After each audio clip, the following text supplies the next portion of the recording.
Hi, you're watching Pinoy Scoop, your daily entertainment news channel in the Philippines.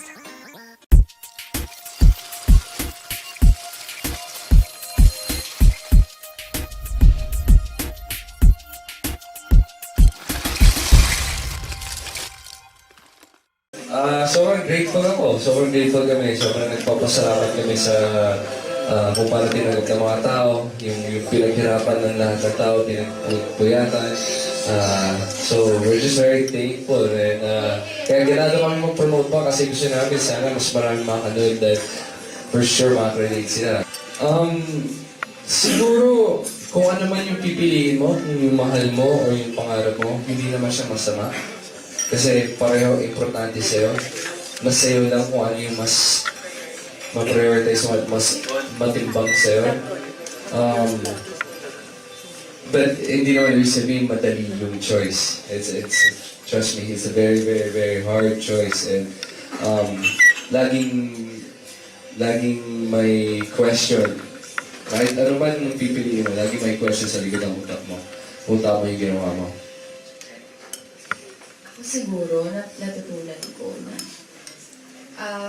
lahat tayo kasi, most of us, dahil na kapag nandito sa industriya ko, no, we're all somehow career-oriented. Lahat tayo, we want to be the best at what we do. Lahat tayo nagsastrive to become the best. Pero, after watching the movie, parang ang sarap din siguro pala na uuwi ka or pagdating mo sa bahay, kapag lahat na nag-move on sa kanya-kanilang buhay, ang sarap din pala na may mag-a-appreciate sa'yo na tao for who you really are, for not being good, or for not, kahit na hindi ikaw yung best, sa paningin niya you're perfect. Yun yung natutunan ko. Well, isa siya talaga sa pinakamagandang part ng pelikula kasi sobrang ganda ni Bea doon. Sobrang ganda ng ilaw, ng setup, lahat. Simple lang yung description, magical. Napaka-magical niya. At napaka-radiant at magical ni Bea doon.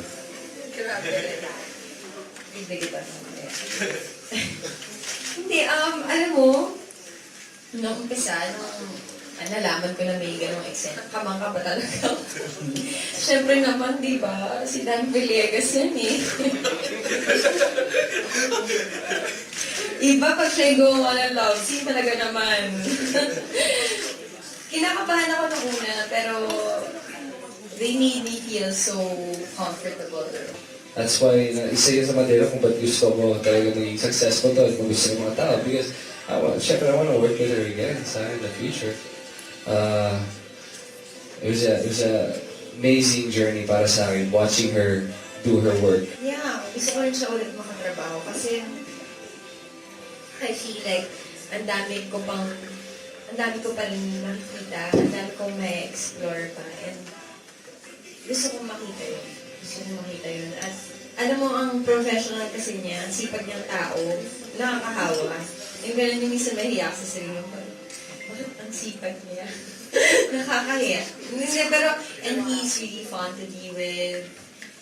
Ang sarap niyang katrabaho. I told you that, no? 2 days ago. So, ang sarap niyang katrabaho. So, gusto ko ulit siyang matutunan. Thank you for watching today's entertainment news here at Pinoy Scoop. Please don't forget to subscribe. Just click on the subscribe button below. Have a great day. Goodbye.